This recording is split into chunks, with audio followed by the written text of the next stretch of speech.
جب دسنا کا ذکر آتا ہے تو دسنا کی گلیوں میں ایک بچہ دوڑتا ہوا دکھائی پڑتا ہے، اچھلتا کودتا ہوا دکھائی پڑتا ہے، وہ ناچیز علی امام ہے۔ دسنا اس کا جدی مکان نہیں تھا، اس کا جدی مکان مسیاں تھا، جہاں محمد جاجنری کے خانوادے کے لوگ آ کر کے بسے تھے۔ یہ تمام تذکروں میں اس کا ذکر ہے۔ اور دسنا کی لائبریری میں جو فاؤنڈیشن حکیم صاحب کا ذکر آتا ہے، عبدالحکیم صاحب کا، وہ ایکچولی جاجنری خانوادے ہی کے تھے۔ اور ایک نجم چاہ نے جو دسنا کی نسم نامہ لکھا ہے، وہ بھی جاجنری خانوادے کے تھے، اور انہوں نے اس بات کی باتیں کہی ہیں کہ مسیاں سے وہ لوگ ہجرت کر کے دسنا آئے اور وہاں زیدی خاندان کے لوگ پیدا بنے۔ اس گاؤں میں جب ہم لوگ پہنچے تو میرے والد بزرگ کا کاشت مسیاں میں تھا، اور وہ کلکتے میں ان کا کاروبار تھا، لیکن فساد میں وہ کاروبار بھی ختم ہو گیا اور ادھر گاؤں بھی ختم ہو گیا۔ ہم لوگ شفٹ کر کے دسنا آ گئے۔ دسنا کے جو رشتہ دار یا قریبی لوگ تھے، انہوں نے محسوس کیا کہ میرے والد بزرگار پانچوں وقت نماز پڑھتے ہیں، تہجد پڑھتے ہیں، اور وہ اذان بھی دیتے ہیں، لہٰذا وہ اس مسجد کے مؤذن بنا دیے گئے۔ میں مؤذن صاحب کا لڑکا ہوں، اور اس وقت اس کے سیکریٹری غالباً حفیظ چا یا نجم چا تھے، جو مجھے بچپن کی بات یاد آتی ہے کہ وہ 30 روپے ان کے خزانے سے، مسجد کے خزانے سے ان کو ملا کرتا تھا، اور پھر جمعہ وغیرہ کی کچھ باتیں آتی تھیں۔ اتفاق سے میرے بڑے بھائی وہ فوج میں چلے گئے تھے، منجلے بھائی پڑھ رہے تھے، سنلے بھائی بھی پڑھ رہے تھے۔ سنلے بھائی نے تو پروفیسر ہو کر کے ریٹائر کیا، اور ناچیز جو ہے عمدہ اسکول میں پڑھ رہا تھا۔ لیکن جب میں تو گود میں وہاں آیا ماں کے، اور کھیلتے کھیلتے آگے بڑھا، تو سب سے پہلا ایک لفظ جو میرے دماغ میں دسنا کے شرفا نے ڈالا، جبکہ اتفاق کی بات ہے کہ وہ شرفا کچھ نہ کہیں سے ہمارے رشتہ دار بھی تھے اور سادات تھے، کہ جو لوگ باہر سے آئے ہوئے تھے اس کو وہ لوگ مہاجر کہتے تھے۔ مجھے اس بات پر اس وقت تو غصہ نہیں آیا، لیکن بعد میں مجھے لگا کہ ہجرت کرنے والے کو مہاجر کہتے ہیں، تو انہوں نے ایسا اس القاب سے ہم لوگوں کو کیوں نوازا، جبکہ جدی لوگ بہت حالے 1-2 کلومیٹر کی دوری پر ہم لوگ ہیں۔ لیکن بہرحال آپ کو جان کے تعجب ہوگا، بہت کم گاؤں ایسا ہوگا، میرے بچپن میں کوئی آدمی کسی طرح سے بیمار پڑتا تھا تو خواتین باضابطہ ایک جگہ جمع ہو کر کے اس مریض کے لیے دعا کرتی تھی۔ یہاں تک کہ کچھ لوگ مقابلے کا امتحان دیتے تھے، میٹرک اور IABA کا امتحان دیتے، ان کی کامیابی کے لیے دعائیں کی جاتی تھی۔ عورتوں میں باضابطہ ریگولر میلاد شریف ہوتا تھا، مردوں میں بھی میلاد شریف ہوتا تھا۔ تو ایک خاص بات یہ ہے کہ ایک دن میں گلی میں دوڑتا ہوا جا رہا تھا، اور نجم چا بھی جا رہے تھے. اتنے تیز دوڑے ہم کہ نجم چا سے آگے بڑھ گئے.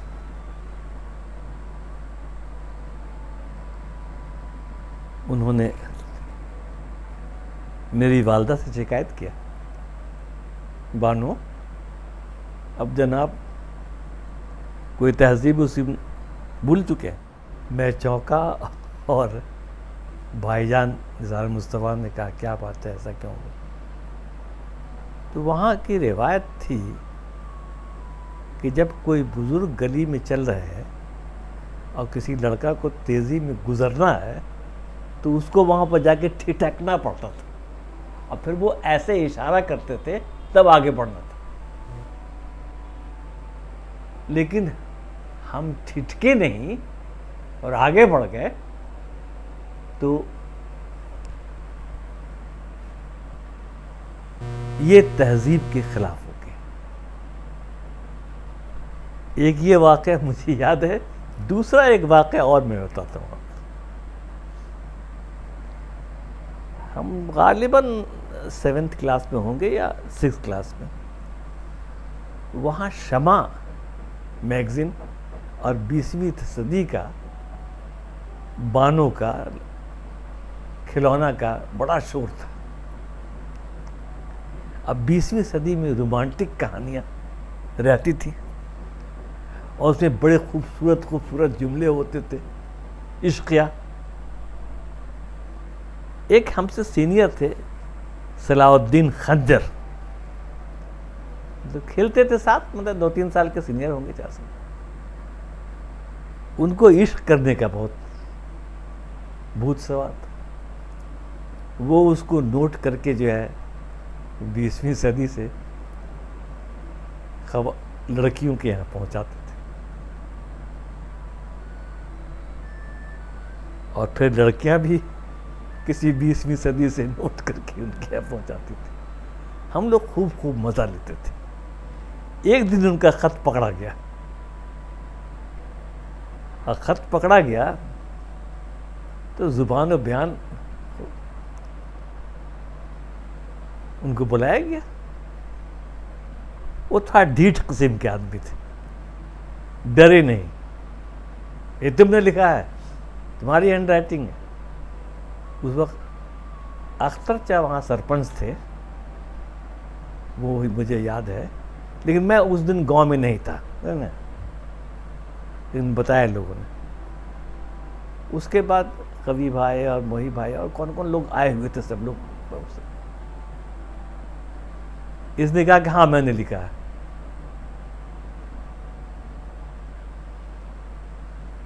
تو اب اس نے جس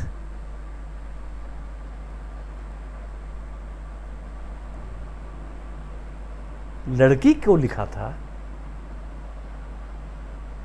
وہاں کے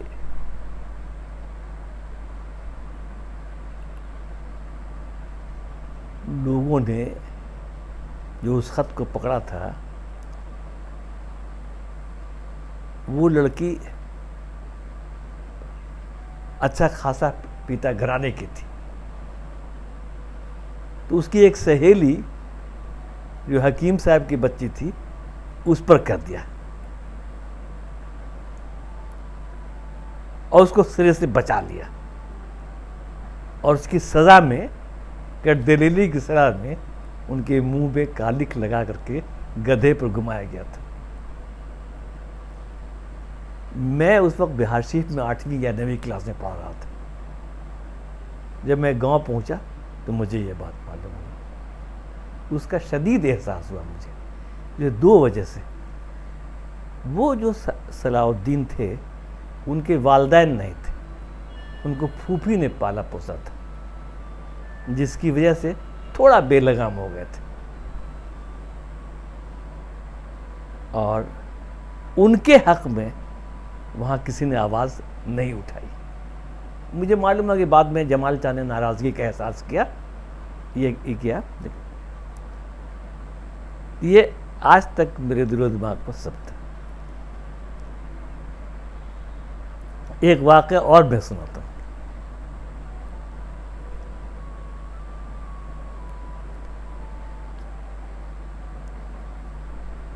میرے سنجلے بھائی جان انٹرمیڈیٹ میں یا کہیں پڑھ رہے تھے, باڑھ کالج میں غالباً, یا بی اے میں پڑھ رہے تھے. اب اس فیملی سے کچھ ناراضگی ہو گئی, تو انہوں نے جو ہے اس ناراضگی کی بنیاد پر ایک خط لکھ دیا. وہاں بڑا یہی تھا, زبان میں بیان کہی تھا, خط لکھ دیا. اور خط تھوڑا تذلیل آمیز تھا. اس وقت ہم لوگ شفٹ کر گئے تھے بہار شریف. اب وہ جو بڑے صاحب کے اولاد تھے, ان کا لوگوں نے ساتھ دیا اور اننیسیسری جھگڑے میں وہ تبدیل ہو گیا. اور اس وقت کی دو باتیں مجھے بہت تکلیف دیں. ایک تو ان لوگوں نے کہا کہ یہ مؤذن کا بیٹا اور اتنا, اور دوسری بات مہاجر ہو کر کے. تو مجھے بہت افسوس آیا یہ, اس لیے کہ جب بات کو معلوم ہوا کہ ہم جاجنری خانوادے کے ہیں اور دسنا کہ وہ سادات جو اپنے کو زیدی کہتے ہیں وہ بھی جاجنری خانوادے کے ہیں, تو ہم کو تعجب ہوا کہ ان کو اپنی اصلیت کا بھی پتہ نہیں تھا. ایک واقعہ جو ہے, اس سے لگے گا کہ صاحب وہاں ایک پوریفائڈ قسم کے خانوادے جو ہے. ہاں ایک واقعہ مجھے اور یاد آتا, وہ خاندان نبی فیملی کا خاندان اب وہاں نہیں, سب بیچ کے نکل گئے لوگ, پاکستان میں کہاں ہے. کہ وہاں ایک تقریری مقابلہ ہوا. یہ مقابلہ جو ہے وہ نبی فیملی کے عمارت ہی میں ہوا ان کے, اور وہاں کھانے وانے کا پورا انتظام ایسے ویسے. اور یہ تمام وہاں کے رسوخدار لوگ وہاں شریک ہوئے. اس میں مقابلہ ہوتے ہوتے ایک حافظ تھے, غالباً ندوہ کے وہ ملک برادری تھے, اور اس بچپن میں مجھے لگا تھا کہ ان کی بہترین تقریر ہوئی تھی. لیکن جہاں ہو رہا تھا ان کے پوتے کو جتا دیا گیا. اس دن ہم کو احساس ہوا تھا کہ ناانصافی ہوئی, لیکن اتنی طاقت اور ہمت نہیں تھی کہ میں اس کی خلافت کر سکتا.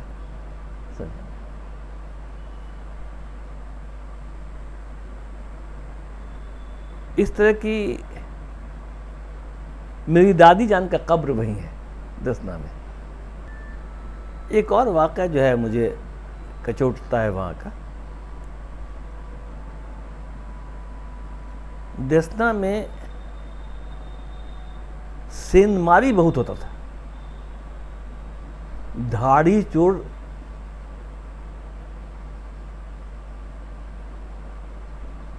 عمدہ وغیرہ سے آتے تھے اور رات میں سین ماری کرتے تھے اور ہلہ ہوتا تھا. میں جس گھر میں رہتا تھا اس گھر کے بغل میں سین ماری ہوئی اور چور لوگ وہاں پہنچ گئے.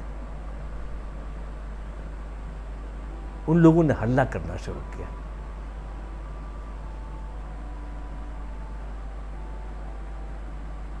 تو وہ ایک باجی تھیں, انہوں نے, اور ہم دونوں مکان کے درمیان میں تھوڑی کھڑکی تھی, تو انہوں نے کھڑکی کھول لیا اور آواز دیا. لیکن میرے بھجلے بھائی تڑپے وہاں جانے کے لیے، مدد کرنے کے لیے، لیکن پتہ نہیں پھر اماں نے اور ابا نے کیا بات کہی یا نہیں کی کہ وہ کھڑکی نہیں کھول سکے،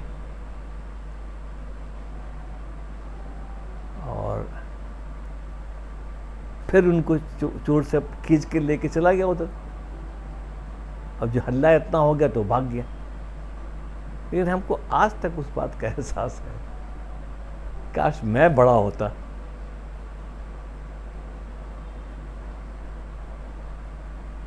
ایک چیز جو وہاں شادیات وغیرہ میں اچھا خاصا دھوم دھام ہوتا تھا، اور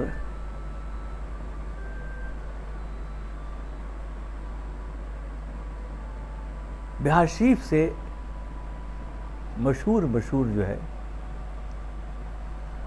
باورچی کو بلائے جاتے تھے. انواع اقسام قسم کے کھانے بہتات. اور ایک ہے کہ اکثر و بیشتر شادیات میں اس زمانے کے چندو قوال آتے تھے.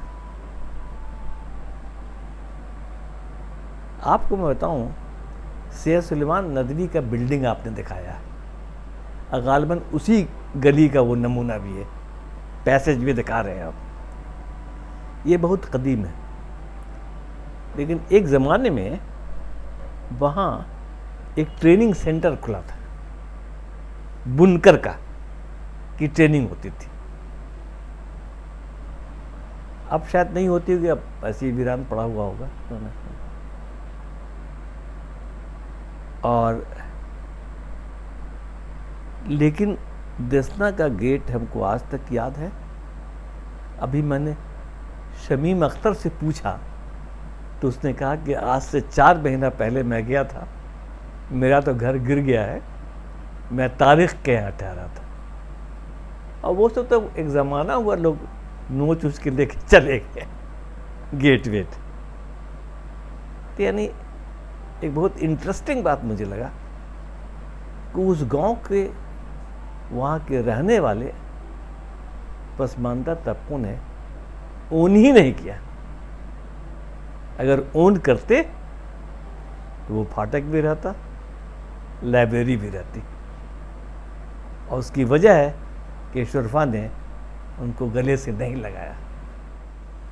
الاصلاح لائبریری کے کیمپس میں ہم لوگ جاتے تھے اور اس کو دیکھتے تھے، اور اس کے دائیں طرف یا بائیں طرف مجھے یاد آ رہا ہے ایک کمرہ تھا جس میں ہم لوگ بیٹھتے تھے، اور کھلونا اور دوسری چیزیں میگزین آتا تھا. اس وقت مجھے یہ تھا کہ جو لوگ میٹرک پاس کرتے ہیں وہی اس لائبریری کے اندر داخل ہو سکتے ہیں، یا کبھی جو ہے جاروب کشی کرنی ہوئی تو گریجویٹ ہونا ضروری تھا. لیکن خیر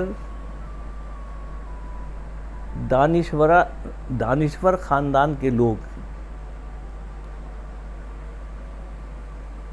دھیرے دھیرے وہاں سے شفٹ ہوتے چلے گئے. اب پاکستان میں اپنا انہوں نے مقام بنا لیا، اور لائبریری دھیرے دھیرے سناٹے میں آ گئی. لیکن کبھی کبھی سال میں 1-2 بار جب گرمی کی چھٹی ہوتی تھی تو وہاں ولیج اولمپک بھی ہوتا تھا، فٹ بال کے میچ بھی ہوتے تھے، بیڈمنٹن کا میچ بھی ہوتا تھا، اور لائبریری میں فنکشنز بھی ہوتا تھا، اور بچوں کے مشاعرے بھی ہوتے تھے. اور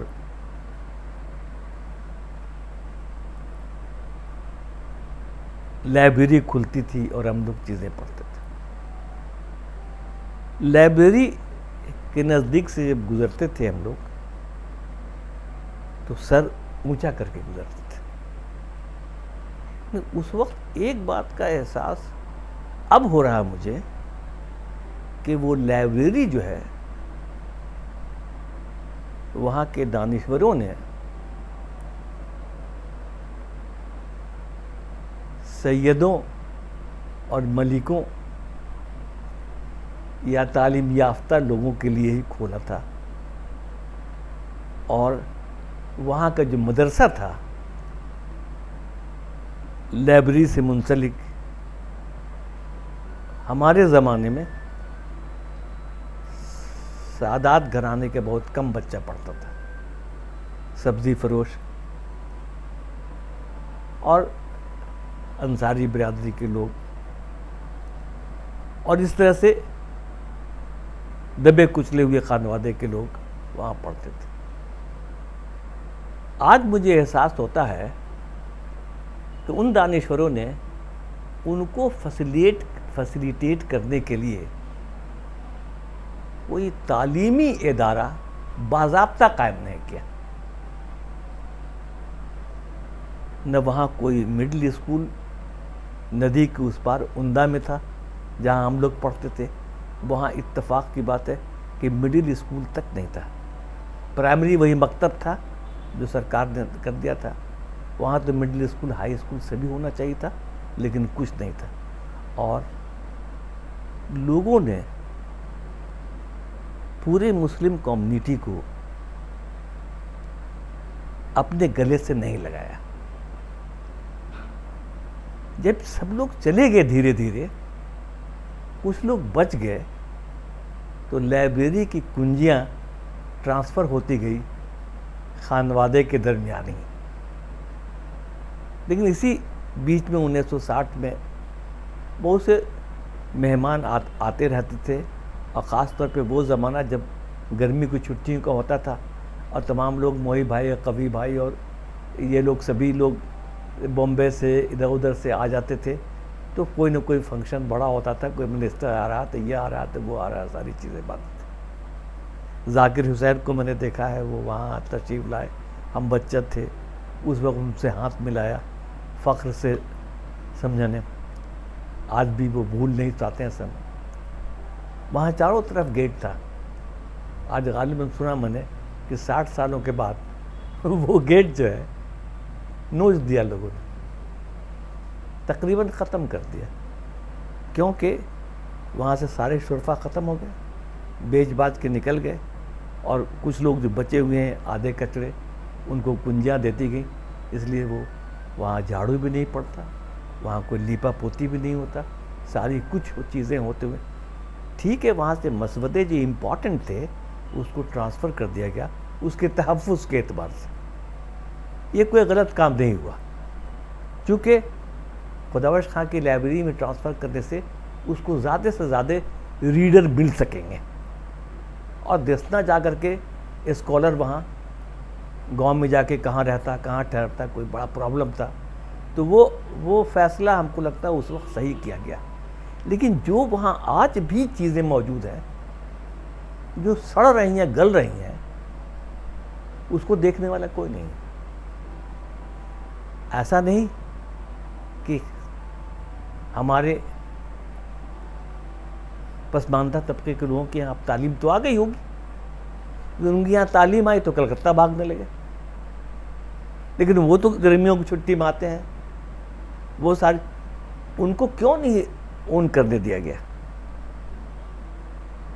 عوام کی چیز کو عوام کو اون کرنے کے لیے خواص کی چیز بنا کر کے رکھیں گے تو یہی خطرات ہوں گے کہ 100 سال کے بعد گاؤں تو رہ گیا، اس کی عظمت مٹی میں مل گئی۔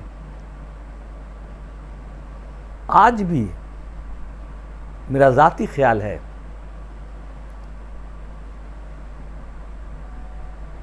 کہ جو لوگ ہندوستان میں ہیں اپنے گاؤں پہ نظر ڈالیں اور جو وہاں کی آبادی ہے اس کو لائبریری سونپے۔ آپ کو جان کے تعجب ہوگا کہ مسجد اسی شان و شوکت کے ساتھ ابھی زندہ ہے، لیکن لائبریری ختم۔ اب مسجد میں وہی پسماندہ طبقے کے لوگ سب سے زیادہ نماز پڑھ رہے ہیں، اس کے چمک دمک میں کوئی کمی نہیں ہے، لائبریری کی چمک دمک میں ختم ہو گئی. اس لیے اگر اس کو آج بھی ہم کو لگتا ہے کہ اس کو زندہ کیا جا سکتا ہے، اور زندہ کرنے کے لیے جو بھی ملک کے گوشے گوشے میں یا دنیا کے گوشے گوشے میں دسنا کے لوگ ہیں اس میں تعاون مہیا کریں اور اس کو عوام و خواص سے ہٹا کر کے عوام کے ذمے کرتے تو انشاءاللہ وہ آگے بڑھے گا. ابھی جو سب سے بڑی بات یہ ہے کہ پرانی تہذیب جو وہاں کی تھی، چیدہ چیدہ لوگ واقف ہیں. دوسری بات ہے کلچر ایسا مکس ہوئے کہ گیٹ کے باہر زیادہ تر جو ہے ہمارے برادران رہتے تھے، گیٹ کے اندر صاحبان رہتے تھے. آبادی کی اہمیت اور ساجھا سنسکرتی کی اہمیت کو جگانے کی سخت ضرورت ہے. وہ بھگوان داس کا بھی گاؤں دسنا ہی ہے، اور رزاق میاں کا بھی گاؤں دسنا ہی ہے، اور وہ لائبریری دسنا کی ہے. تو اس کے لیے فائدہ مند نہیں ہے، اس کے لیے بھی فائدہ مند ہوتے ہیں. دوسری چیز یہ کہ آپ کے ویڈیو سے جو میں نے دیکھا مجھے لگتا ہے کہ اب بھی کتابیں وہاں موجود ہیں، اور مجھے لگتا ہے کہ اب بھی جو ہے ہر مہینے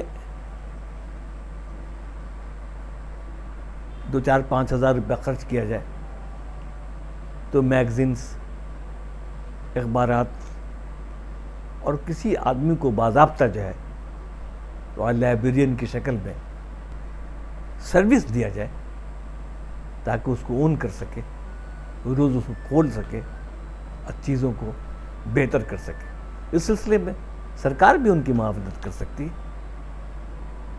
لیکن وہاں کہ جو لوگ ابھی موجود ہیں، جو شرفا ہیں، جن کے ہاتھ میں کنجی ہے، ان کی وہ صلاحیت نہیں ہے کہ وہ سرکار کو متاثر کر سکے.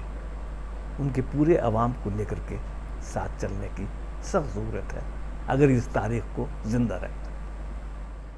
جیران ندی کی چھاتی پر ریت کا فرش، جیران ندی کی چھاتی پر ریت کا فرش، ہوا نے فراش کا ایسا کام کیا ہے کہ کہیں پر شکن ذرہ برابر بھی نہیں ہے. کنارے کی چھچلی گہرائی پر سبکرو لہریں ہلکی موسیقی کے ساتھ بہ رہی ہیں. دوپہر کا سورج فرش پر آگ اگل رہا ہے، مگر بادل نے اسے اپنی سیاہ چادر میں ڈھک لیا ہے. میں آگے آگے ریت کے فرش پر چل رہا ہوں، تم پیچھے پیچھے میرے قدموں کے نشان پر اپنے پاؤں رکھتی ہوئی میری جانب بڑھ رہی ہو. میرے پاؤں کے نشان پر تمہارے پاؤں کے نشان مست ہوتے نشان یا گہرے ہوتے نشان. میں ہر 4-5 قدموں کے بعد مڑ کر دیکھتا ہوں، تم کھلکھلا کر ہنس دیتی ہو.